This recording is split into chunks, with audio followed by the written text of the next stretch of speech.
하나님의 자녀로 살아가는 행복이 여러분 심령 속에 가득하기를 간절히 축원합니다. 제가 새해 들어서 계속 은혜라는 주제로 말씀을 드리고 있습니다. 사람이 은혜가 충만하면 천사처럼 변하지만 은혜가 떨어지면 악마처럼 됩니다. 은혜가 충만하면 감사와 기쁨이 넘치지만 은혜가 떨어지면 불평과 원망이 지배합니다. 은혜가 충만하면 예배 전과 예배 후의 삶이 달라지지만은 은혜가 떨어지면 예배 전이나 예배 후나 달라지는 것이 없습니다. 2023년 예배를 드리며 우리가 은혜의 보좌에 계신 하나님을 만나고 또 은혜의 보좌 앞에 우리가 담대히 나아가서 국률하심을 받고 때를 따라 돕는 은혜를 누리시기를 간절히 축원합니다. 우리는 살면서 수많은 시련을 당합니다. 때로는 갑자기 병들기도 하고요. 때로는 사업이 갑자기 망해서 가난해지기도 하고요. 지위와 직장을 잃어버리고 자녀가 죽고 또 실패하기도 합니다. 그런 일을 당하면 하나님께서 은혜 베푸신다면서 왜 내게 이런 시련을 주시는가 하는 그런 의문을 가질 때가 있습니다. 그러나 하나님의 은혜는 시련이 없을 것이다 라고 약속하지 아니하셨다는 거죠.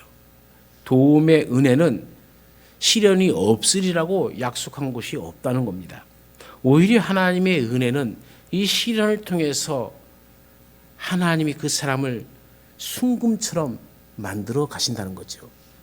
우리가 잘 아는 요셉은 그 시련을 통해서 한 나라의 국무총리가 되었고요.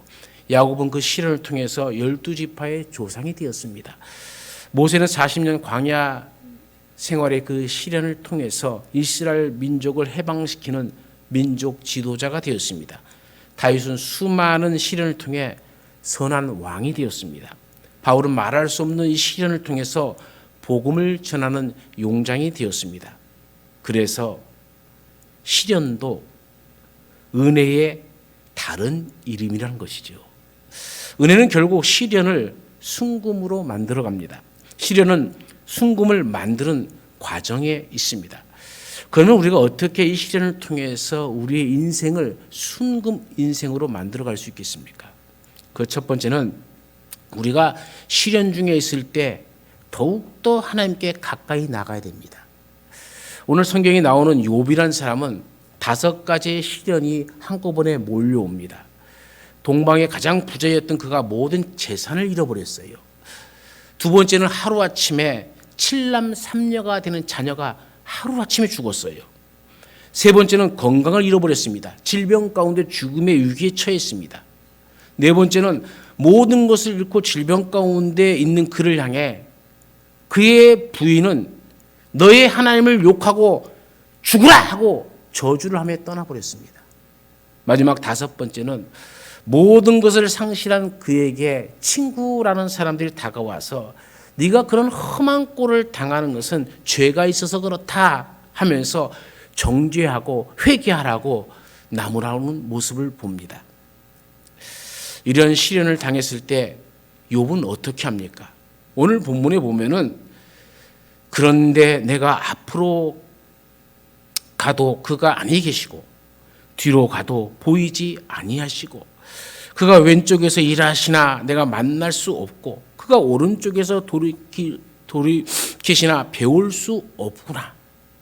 참으로 탄식의 소리죠. 자신의 시련에 침묵하시는 하나님에 대해서 답답하기만 하는 욥을 볼 수가 있습니다. 전후 좌우를 보아도 하나님이 계시지 않는 것처럼 자기를 도울 수 있는 것이 아무것도 없는 그 시련을 당했습니다. 우리가 이런 시련을 당하면 누구나 다 이런 회의를 가질 겁니다. 이런 절망감에 서로 잡힐 수 있을 겁니다. 왜 하나님은 나의 아픔을 외면하고 왜 내 사정을 알아주시지 않느냐고 좌절하고 절망할 수 있습니다. 왜 사업이 안 되고 문제가 풀리지 않고 치료되지 않고 이런 고통을 주시냐고 하소연할 수도 있습니다. 언젠가 안수 집사인데 하는 일마다 안 되고 실패한다고 도대체 하나님 계신지 모르겠다 하면서 교회를 떠나시는 분을 보았습니다. 하나님을 멀리하고 사람을 기피하고 일에 대해 의욕을 상실해버린 그의 모습을 보면서 정말로 안타까운 마음을 금할 수가 없었습니다. 그러나 욥의 다른 점이 무엇입니까? 욥은 시련 가운데 이 회의와 좌절 가운데 머물지 않고 그러나를 깨닫습니다. 그러나가 중요합니다. 전환해야 합니다. 생각의 전환이 필요합니다. 방향의 전환이 필요합니다. 삶의 전환이 필요합니다. 시련을 순금으로 만드는 비결이 바로 여기에 있는 것이죠. 욥은 어떻게 고백을 하고 있습니까? 10절 말씀에 그러나 내가 가는 길을 그가 아시나니 라고 합니다. 하나님이 아신다는 거예요. 세상 사람들은 다 그렇고 내 눈에는 좌로 우로 사방을 살펴봐도 하나님이 없는 것처럼 보이지만 그러나 하나님은 아신다. 하나님은 침묵하고 있는 것 같지만 다 아신다. 내 인생 내가 몰라도 우리 하나님은 아십니다.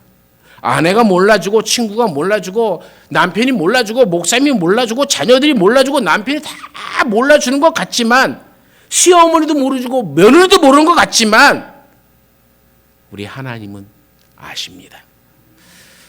내 억울함, 나의 고통, 나의 사정, 나의 실수, 나의 상처 우리 하나님이 다 알고 계십니다.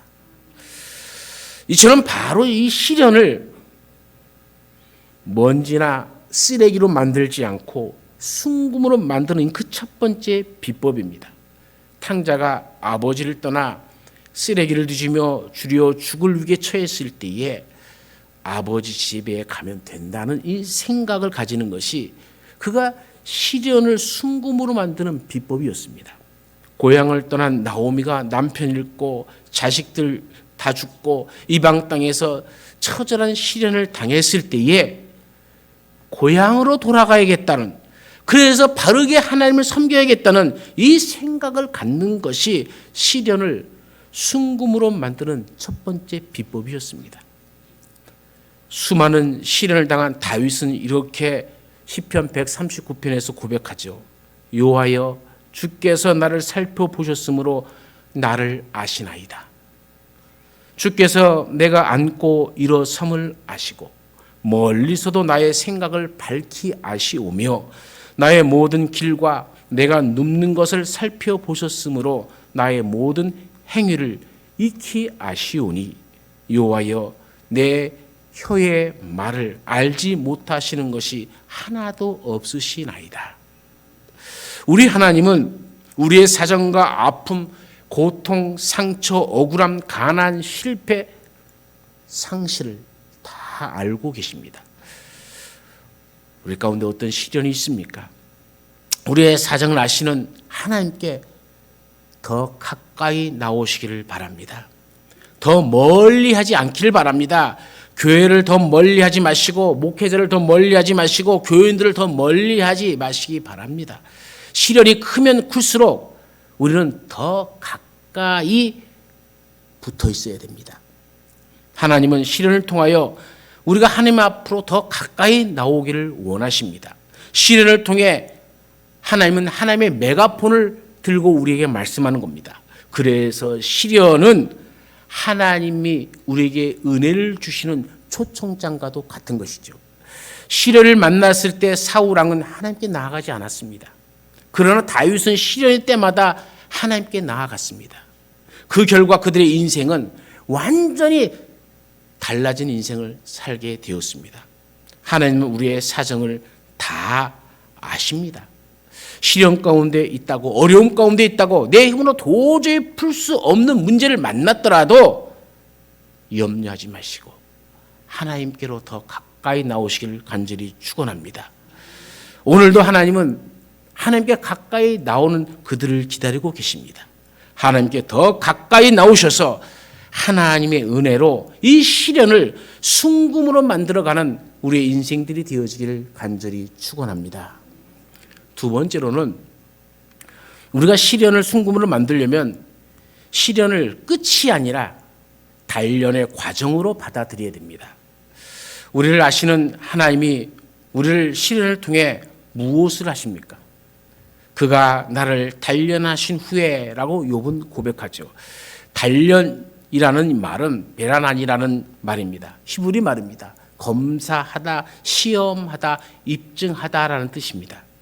욥은 이 심한 고통을 끝이 아니라 하나님이 나를 단련하는 과정으로 보았습니다. 아직 내 인생이 끝난 거 아니다는 겁니다. 하나님이 나를 지금 단련하고 있다는 것이죠. 이 단련이 끝난 후에는 내가 정금같이 나올 것이라고 확실한 신앙을 가진 겁니다. 하나님은 하나님의 사람들을 단련시켜 사용하십니다.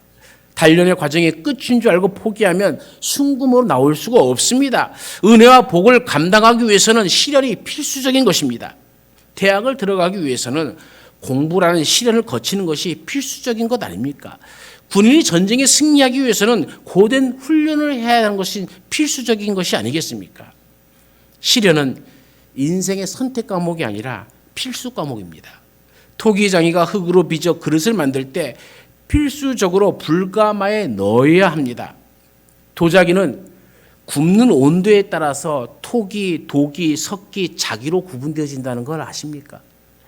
700도에서 1000도 사이에서 구우면 유압을 바르지 않고 굽는 것을 토기라고 합니다. 우리 교회에 십자가 있고 성도들이 만든 조그마한 나의 십자가가 붙어 있죠. 그건 700에서 1000도 사이에 구운 유압을 바르지 않는 토기입니다. 이 그릇을 1000도에서 1200도 사이에서 굽는 것을 독이라 합니다. 또 1200도에서 1300도 사이에서 굽는 것을 석기라 얘기합니다. 그리고 1300도 이상의 고온에서 구워내는 것을 자기라 이렇게 이야기를 합니다. 청자나 백자나 이런 높은 온도에서 구워지고 그렇게 해서 예술품으로 인정받고 높은 가치로 평가를 받는 겁니다.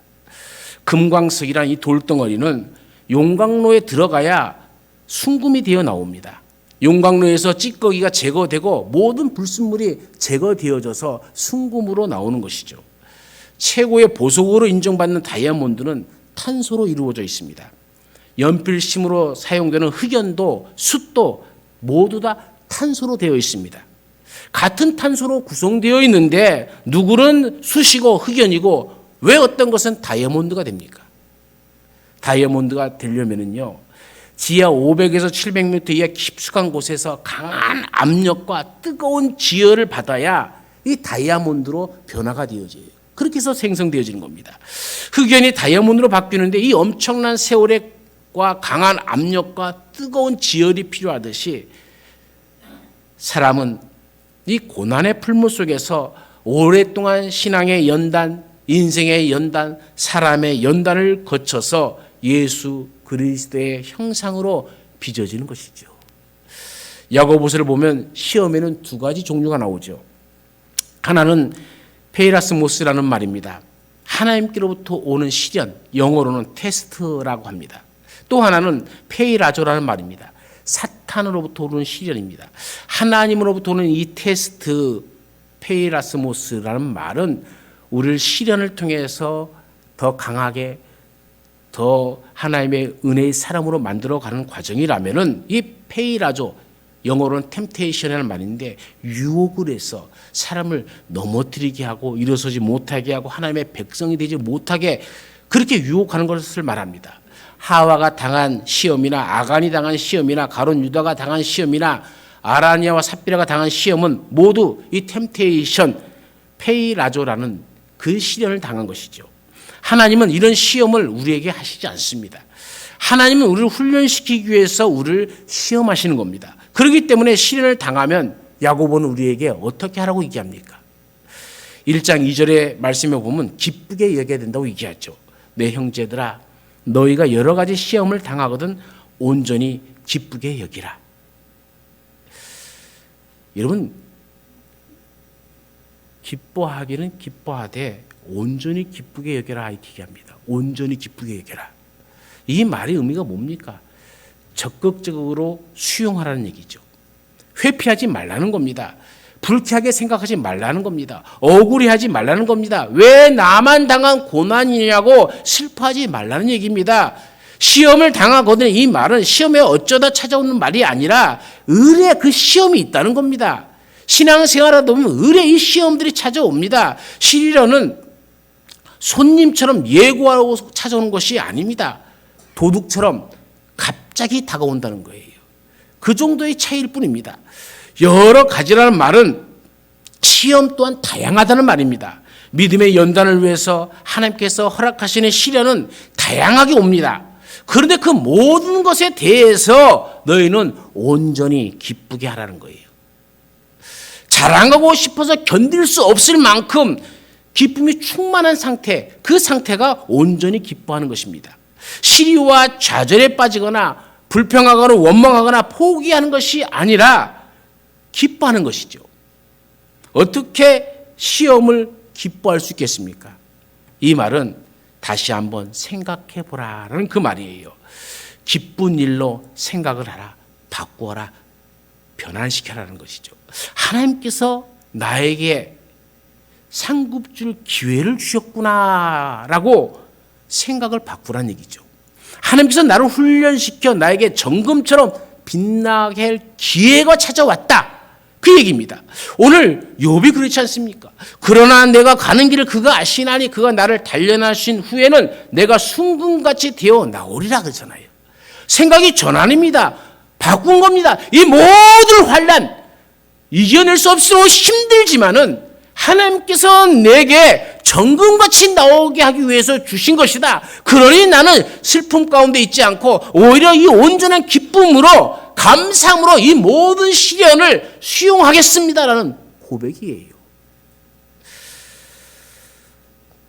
이 시련이 믿음을 더욱 확고하게 해주는 것은 인내를 가져오기 때문에 그렇습니다. 시험은요, 자신의 신앙을 점검할 수 있는 좋은 기회일 뿐 아니라 시험을 이긴 자에게는 영광과 칭찬을 가져다 주기 때문입니다. 파도 타는 사람은 큰 파도가 오면 기뻐합니다. 연날린 사람은 바람을 피하는 것이 아니라 기쁨으로 그 바람을 맞이합니다. 공부 열심히 한 학생은 시험일 때를 기다립니다. 시련은 거침돌이 아니라 디딤돌입니다. 그러므로 시험을 회피할 것이 아니라 하나님이 주신 기회로 잘 활용하시기를 간절히 축원합니다. 두 번째로는 인내를 온전히 이루어야 합니다. 야고보서 1장 4절에는 인내를 온전히 이루라. 이는 너희로 온전하고 구비하여 조금도 부족함이 없게 하려 함이라. 온전히는 흔들림 없이 끝까지 완전히라는 말입니다. 조금도 흔들림이 없이 끝까지 인내하자 그 말이에요. 이 인내라는 것은 단순히 참는다는 말이 아닙니다. 소망을 바라보고 참는 거예요. 소망이 없이 참는 것은 인내가 아니에요. 말씀 위에 굳게 서서 흔들리지 않고 그 나라를 바라보며 참고 견디는 것이죠. 중간에 포기하지 말고 끝까지 인내하여 합격하라는 것이죠. 왜 그렇습니까? 신앙 인격의 성숙을 가져오기 때문이죠. 그리스도의 장성한 인격의 분량에까지 이르게 하기 때문입니다. 목적을 이루게 만든다는 얘기입니다. 이 시련의 과정을 통해서 자신의 약점과 불완전함을 조금씩 제거해 나가는 겁니다. 결점을 보완하게 되어지는 것이죠. 부족을 깨달아 다듬게 되어지는 겁니다. 이 시험을 통해서 어리석은 자를 지혜롭게 하시고 끊지 못하는 일을 끊게 하시고 미워하는 자를 사랑하게 하시고 교만한 자를 겸손하게 하시고 약한 자를 강하게 하시고 쓸모없는 자를 쓸모있게 만들어준다는 겁니다. 조금도 부족함이 없게 그렇게 말입니다. 시련을 통해서 결국 하나님을 믿는 하나님의 자녀들은 패배하지 않고 승리할 것이라는 것이죠. 이 시련은 평범한 사람들을 더욱더 성숙한 사람들을 만들어갑니다. 이 시련은 마치 금광석을 재련하여 금을 만들어가는 것처럼 사람을 더욱더 순수하게 만들어간다는 겁니다. 하나님이 쓰시기에 적합한 사람이 되어져 가는 것이죠. 시련을 통해서 탐욕, 시기심, 이기심 등과 같은 인생의 불순물이 제거됩니다. 시련은 구비하여 부족함이 없는 사람으로 그 사람을 무장시킵니다. 시련을 디딤돌로 삼으면 영광과 칭찬과 존귀가 기다리고 있습니다. 군대에서 훈장을 주죠. 우리 대통령도 훈장을 줍니다. 훈장은 누구에게 줍니까? 아무에게나 줍니까? 전투에 참여하여 모든 시련을 이기고 승리한 자에게 주는 건 아니겠습니까? 그래도 나는 시련이 없었으면 좋겠다라고 생각하지 마시길 바랍니다. 솔로몬 얼마나 멋지게 출발합니까? 그러나 그는 권력과 명예 또 돈이 주어지니까 처첩을 거느리고 이방신을 섬기고 타락합니다. 성전을 건축했지만 성전에서 예배드리며 생활하는 모습이 성경에는 기록되어 있지 않습니다. 엘리 제사장 여러분 얼마나 멋지게 출발합니까? 유다는 예수님의 제자로 출발했잖아요. 그러나 예수님을 인신매매하고 자살로 인생을 마감하지 않습니까? 니골라는 안수받고 초대 7 집사 중에 한 명으로 출발을 했지만 결국 이단의 괴수가 되어버렸습니다. 이스라엘의 수많은 왕들의 끝까지 신앙의 순수성을 지키며 산 사람들이 얼마나 됩니까? 제대로 훈련을 받지 못하면 그렇게 되어지는 겁니다. 너무나 조급하게 생각하지 말아야 됩니다. 자녀다운 자녀로 양육하려고 하면, 가정다운 가정으로 만들어 가려고 하면은, 기업다운 기업으로 이루어 가려고 하면은, 여러분이 농사를 짓는 분들도 계시지만 정말로 농토가 좋은 밭으로 만들어 가려면은 너무 조급하게 생각하지 말아야 됩니다. 시련을 견디지 못하고 포기하지 말아야 됩니다. 시련 앞에 비굴하게 굴복해서는 안 되는 것이죠. 햇빛 쏟아지면 안개는 사라지는 것 아니겠습니까? 모든 문제는 새로운 기회를 품고 있다는 것을 명심하십시오. 구름이 끼었다고 해도 구름 위로 오르면 푸른 창공이 있지 않습니까? 진정 좋은 것은 긴 인내를 필요로 한다는 것을 마음판에 꼭 새기시길 바랍니다. 세 번째로는 시련을 슬기롭게 이기기 위해서는 지혜를 구해야 됩니다. 5절 말씀에, 야고보서 1장 5절 말씀에 보면은 너희 중에 누구든지 지혜가 부족하거든 모든 사람에게 후히 주시고 꾸짖지 아니하시는 하나님께 구하라. 그리하면 주시리라 말씀합니다. 시험 중에 인내하는 것은 자신의 힘으로 가능하지 않습니다. 그러므로 하나님이 주시는 지혜가 필요합니다. 하나님이 주시는 생각이 필요합니다. 내 생각으로 이기려고 하면 너무 힘듭니다. 너무 어렵습니다. 성도 스스로에게는 이 시험을 이길 만한 지혜가 없습니다. 그럴 때에 우리는 하나님께 구하라. 이렇게 얘기하는 겁니다. 하나님이 주시는 지혜를 받을 때 우리는 이 세상의 어떤 시련일지라도 슬기롭게 극복할 수가 있게 되어집니다. 한나가 시련을 끝으로 생각하지 않고 하나님께 간구하니까 하나님은 한나에게 사무엘을 주었습니다. 히스기야가 질병이란 시련 가운데 그것을 끝으로 받아들이지 않고 과정으로 받아들이고 하나님께 간구하니까 질병도 낫고 족도 물러나갔습니다. 우리 하나님은 모든 것에 후히 주시는 하나님이십니다. 모든 사람에게 후히 주시고 꾸짖지 아니하신다 하십니다. 사람들은 베풀 때에 마음을 상하게 하든지 부담을 주는데 하나님은 우리의 잘못이 있더라도 모든 것을 용서하시고 또 모든 것을 베푸시는 우리의 하나님 아버지인 줄로 믿습니다.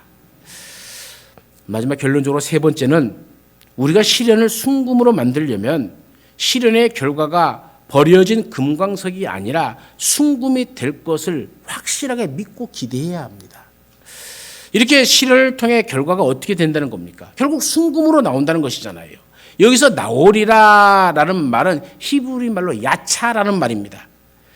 나오리란 말이 왜 굳이 히브리 말로 야차라는 말을 쓰냐 하면은 이 말이 그냥 나온다는 것이 아니라 빛난다는 뜻을 갖고 있기 때문에 그래요. 결국 우리의 인생을 빛난 인생으로 만들어 주시겠다. 그게 하나님이 우리를 만들어 주시겠다는 욥의 고백이 아닙니까? 그대로 놓아두면 땅속에 파묻혀 버려질 금강석이 될 터인데 재련을 하니까 순금으로 빛나게 되어진 것이죠. 하나님의 손에 붙들려 네 시련의 용광로를 통과하면 이 버려진 돌 같은 금강석도 순금으로 빛나는 인생, 빛나는 삶이 되어진다는 것이죠. 아브라함이 그랬습니다. 야곱이 그랬고, 요셉이 그랬고, 모세가 그랬고, 다윗이 그랬고, 베드로 같은 사람이 그런 인생을 살지 않았습니까? 욥은 이런 기대처럼 결국 시련을 순금으로 만든 모델이 되어서 수많은 시련을 당하는 사람들에게 롤 모델이 되고 있지 않습니까? 결과는 어떻게 되었습니까? 욥기 42장 10절 말씀에 보면 욥이 그의 친구들을 위하여 기도할 때 여호와께서 욥의 곤경을 돌이키시고 여호와께서 욥에게 이전 모든 소유보다 갑절이나 주신지라. 아멘. 욥은 완전히 회복되었습니다. 처음보다 말년에 더 큰 복을 누리는 삶을 살게 되었습니다. 시련은 우리에게 불이익을 주는 것이 아닙니다. 우리에게 유익이 되어지는 것이죠. 베드로는 베드로전서 1장 7절에서 이렇게 얘기합니다. 너희 믿음의 확실함은 불로 연단하여도 없어질 금보다 더 귀하여 예수 그리스도께서 나타내실 때에 칭찬과 영광과 존귀를 얻게 될 것이니라.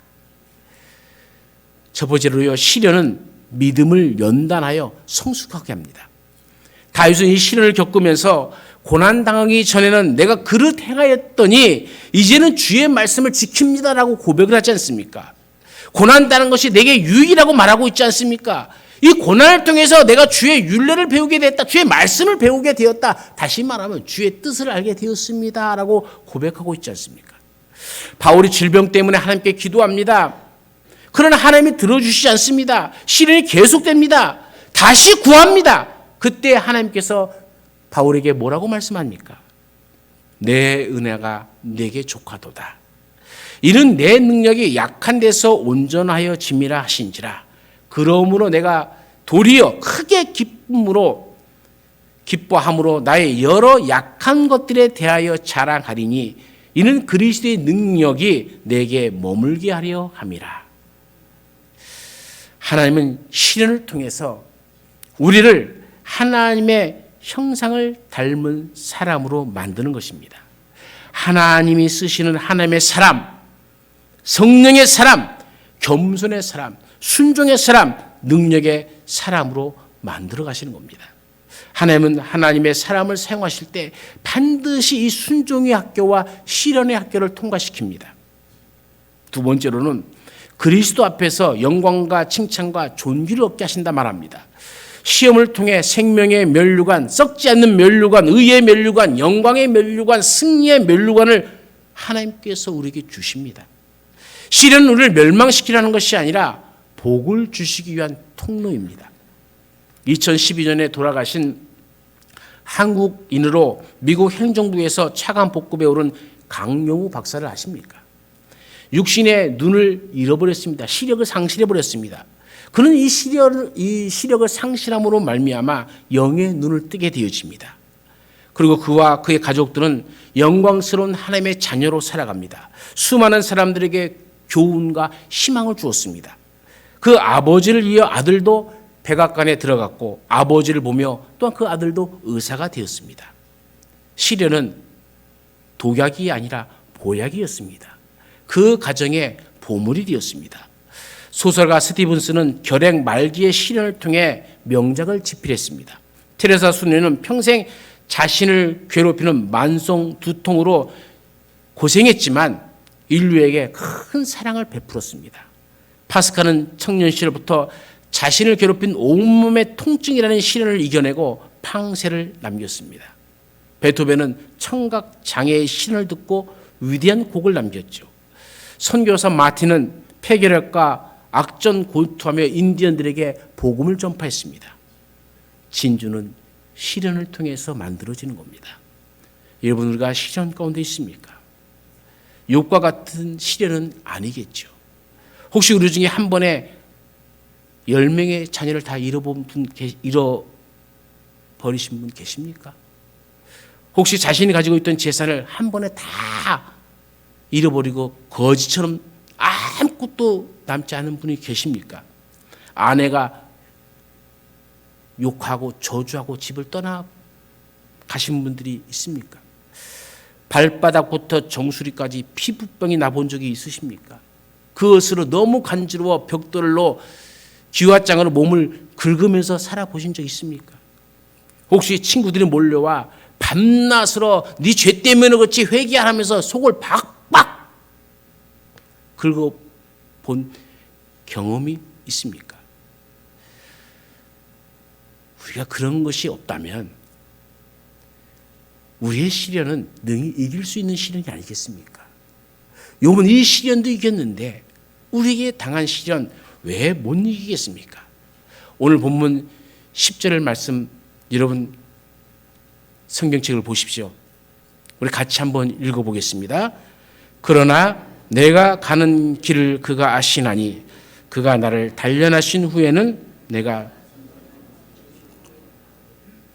여기서 이렇게 얘기해 봅시다.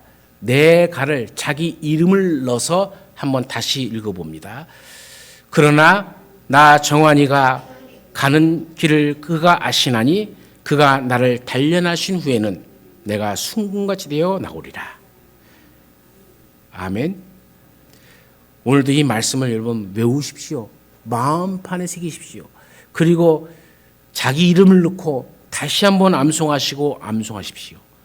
그래서 여러분의 인생이 정금 같은 인생으로 나오기를, 빛날 인생이 되어지기를 간절히 축원합니다. 우리 다 같이 통성으로 기도하겠습니다. 지금의 시련이 오늘 끝이 아니라 과정 속에 있다는 것, 하나님의 은혜로 순금되는 인생이 되게 하여 주옵소서. 나의 육신의 질병, 경제적 시련이 다 순금이 되어지는 역사가 있게 하여 주옵소서.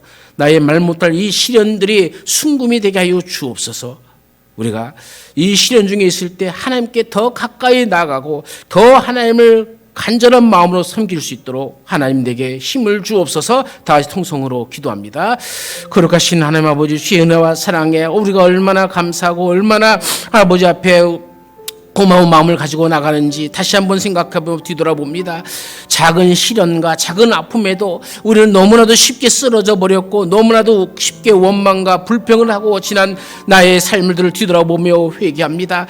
아버지, 이 시련은 끝이 아니라 한 과정 속에 있음을 다시 한번 깨닫고 이 시련을 통해서 하나님이 나에게 주시고자 하시는 그 은혜와 그 복이 얼마나 큰지를 아버지 우리가 바라며 오늘 이 시련을 통해 아버지 우리가 하나님께 더 가까이 붙고 더 가까이 이 시련을 통해서 주시는 복을 사모합니다. 인내를 가지고 살아가게 하시고 하나님 나라를 사모하는 이 마음으로 이 시련을 이길 수 있는 힘을 얻게 하여 주옵소서. 우리가 이 세상 살아갈 때에 어떤 시련이 우리 가운데 닥친다 할지라도 그 시련이 하나님이 주신 우리의 기회임을 깨닫고 이 시련을 통해서 우리가 더욱더 하나님과 가까이 아버지의 친근과 함께 나아가는 우리의 삶이 되게 하여 주옵소서. 마침내 욥이 모든 것에 갑절의 복을 받은 것처럼 우리에게도 그 날이 옵니다. 정금같이 나올 날이 옵니다. 빛나게 할 날이 옵니다. 그 날을 참고 인내하며 기다리며 오늘을 준비하며 나가는 인생이 되게 하시고 우리의 입술로 부정적인 말들, 참된 말들을 거스르는 거짓된 말들을 제하시고 아버지 오직 주님의 영광만이 드러내는 아버지 그런 삶이 되게 하여 주옵소서.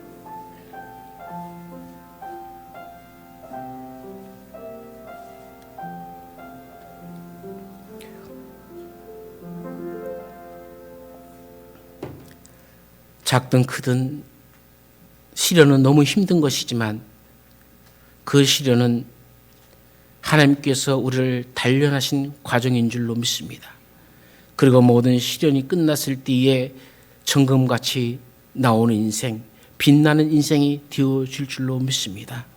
육신의 질병으로 경제적인 시련으로 겪는 주의 자녀들을 붙잡아 주시고 이 모든 시련을 잘 통과해서 욥이 갑절의 복을 받은 것처럼 우리 인생에도 하나님이 주시는 갑절의 은혜, 갑절의 복이 곧 임할 줄로 믿습니다. 인내함으로 견뎌내고 그래서 하나님의 뜻을 잘 분별하는 지혜로운 백성이 되어서 그 모든 것을 이기고 감사와 기쁨으로 온전히 기쁘게 여기는 우리의 삶, 기쁜 삶이 되어지게 인도하여 주옵소서. 언제나 우리와 함께 하시는 예수님의 이름으로 감사하며 기도드리옵나이다. 아멘.